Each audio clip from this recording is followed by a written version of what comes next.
Hi guys, welcome back to The Goods and this week's movie review.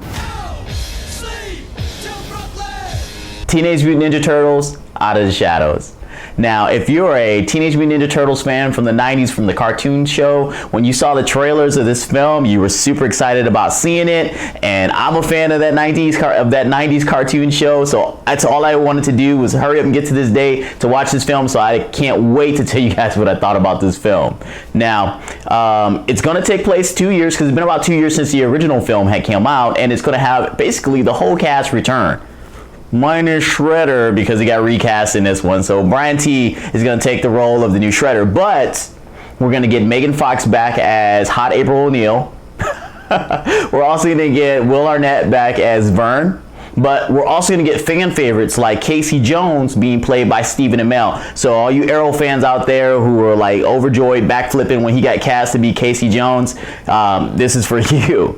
We're also going to get Seamus playing Rocksteady and Gary Williams playing Bebop. Once again, other fan favorites from the cartoon show. And as a matter of fact, now that I think about it, Tyler Perry's in this film as well, as Baxter Stockman.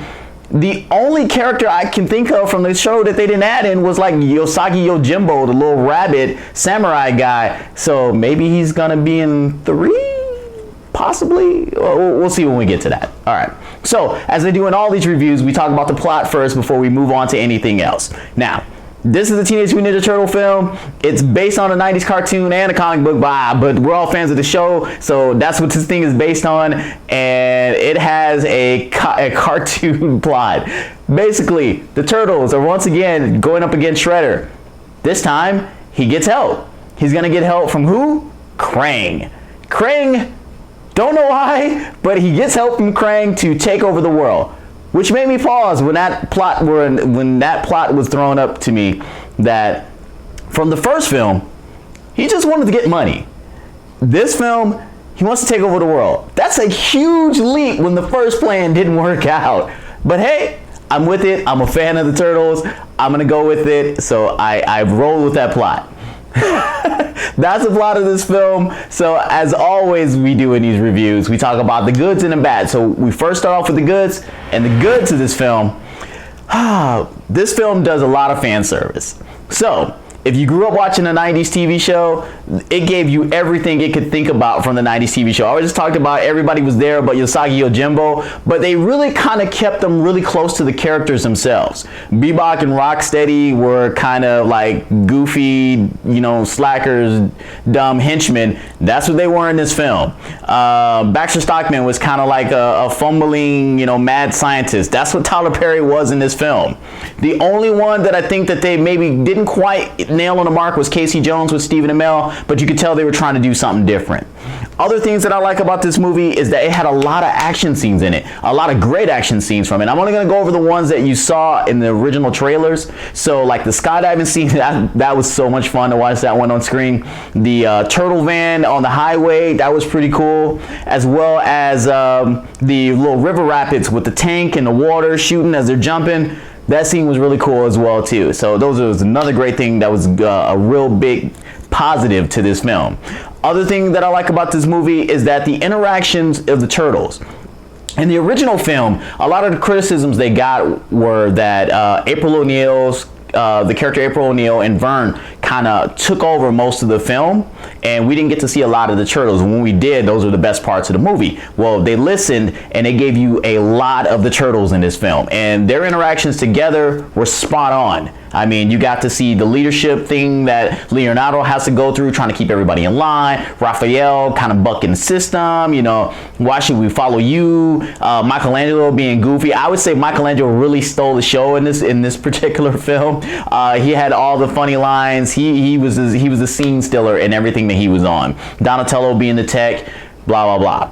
And the CGI with the Turtles, it's like they perfected that, because you really felt, even though they were CGI, you really felt that you were seeing them on screen. I'll talk about some other things with the CGI in a little bit, but that was what I really liked about this film. So those are the things that I probably found the biggest positives with this film. Since it's not a spoiler review, I'm not going to go into too much. Those are the biggest things. We'll stay right there. Now let's move on to the bads. So the bads with this film. And unfortunately, I got a lot. There was a lot of things that went on with this film. I want to say this is not a bad, but there is a definite tonal shift between the first film and this film. The first film, they were trying to make sure it was available for a lot of audiences, older audiences, people who grew up with the TV show who are now adults. This film, they felt like we nailed our demographic as children. That's who we're going to make this film for. So, like I mentioned a little bit before with the plot, the story was super weak. I mean, it was the motivations for the characters to do the story. And it's like, we're going to take over the world with Shredder and Krang. Their motivations were so weak, it didn't make sense why it was being done. But you could definitely tell with the rest of the way the film was going that it's kind of been lowered down so that kids would be cool with it and understand it, just keep moving. So I found it I kind of let it go just to get through the movie and enjoy the movie for what it was, but it's something they definitely could have worked on in the film. Other things is the CGI, when it wasn't the Turtles, when it was Bebop and Rocksteady, when it was Krang on film, man, you totally knew you were looking at CGI. You couldn't suspend disbelief to really just immerse yourself into it because it was just like, oh, CGI character, kind of cartoony.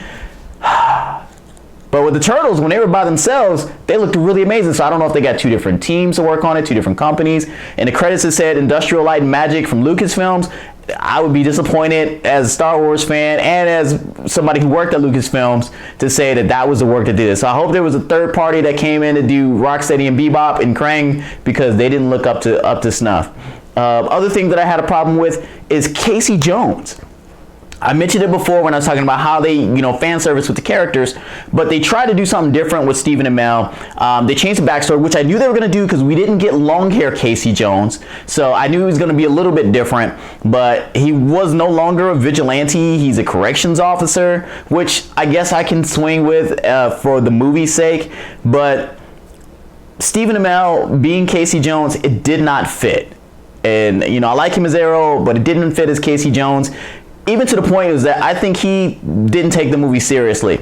He had a couple of lines which were serious lines, and he sat there and smiled through them as if like somebody was telling him a joke off screen, or he couldn't believe what he was saying. So it was a little disappointing. It was a really big disappointment with that. Other thing that I had a problem with is that this movie's called Teenage Mutant Ninja Turtles. Ninja. No ninja nothing in this film. Wait, take it back. The foot soldiers, before they were like malicious soldiers and stuff. They had guns. People had some issues with that. We got legit ninjas in this one. They're in masks and got swords. Nobody has a gun. Nobody has a gun in this film. But you think they did anything martial arts? Nope. Think the Turtles did anything martial arts? Nope. Think Casey Jones did anything martial arts? Nope. There is no ninja-ing in a ninja movie. Really bothered me. I don't know why, but it was a major issue for me and I couldn't move past it. So those are my bads with this film. Like I said, I'm not gonna beat it to death. I'll go into a spoiler review when I get with Maddie. We do it on the Goods podcast. But how do I feel about this film? I think it's an okay film. I'm going to say that recently I've seen a lot of kind of C- films. This is another one. It kind of disappoints me, or maybe that the bar has been set too high on these type of superhero films that nobody else can meet it. If it wasn't set so high, I probably would enjoy them a little bit more. But I know what a good film is now, and this was not I know what a great film is now, and this was just kind of an okay film. Should you see it?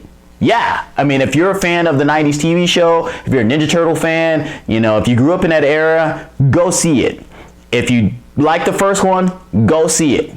If you didn't like the first one, stay home, because it's gonna disappoint you. It's gonna disappoint you. If you got little kids who want to see it, they will totally eat this film up. Go take them to see this film. They'll enjoy it. Trust me, it's out of all the kids movies they sometimes put out, you'll enjoy going to this one than some other stuff that you have to take them to. Alright, so that's all I got for this particular review. Make sure in the comments you guys tell me what you thought of the film. Maybe I'm being too hard on it. Maybe you guys got more enjoyment out of it. Maybe you think worse of the film than I thought, but please let me know. And as always, make sure you like, comment, and subscribe, because we want to let you know when we do more reviews or any other shows that we do, so that way you also are part of our little community here on The Goods. Other than that, take it easy, guys. See you next week.